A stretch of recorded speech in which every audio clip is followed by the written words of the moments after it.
ওই যে কথায় বলে না, জিসকা মুঝে থা ইন্তজার।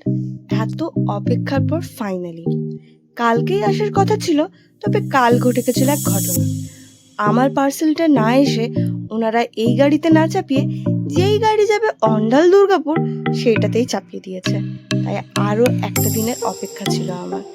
ফাইনালি এখন চলে এসেছে, যেটার জন্য এতটা অধীর আগ্রহে বসেছিলাম আমি। আমার ওটিজি অনেকটাই শখের ছিল। সেলফ গিফট বললে ব্যাপারটা একটু খারাপ হয়ে যাবে। যদি আমার ঈশ্বরের আশীর্বাদটাই না থাকতো তাহলে হয়তো কিনতে পারতাম না।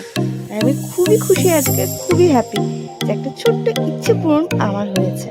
বাকি তোমরা যদি ডিটেলস ভিডিও কি নিয়েছে, কেমন নিয়েছে, কীরকম প্রাইস আর কীভাবে ইউজ করব সেটাও যদি জানতে চাও, তোমাদের সাথে ডিটেলস শেয়ার করবো। ভালো লাগলে লাইক শেয়ার সাবস্ক্রাইব করতে একদম ভুলো না। দেখা হচ্ছে অন্য ভিডিওতে। টাটা।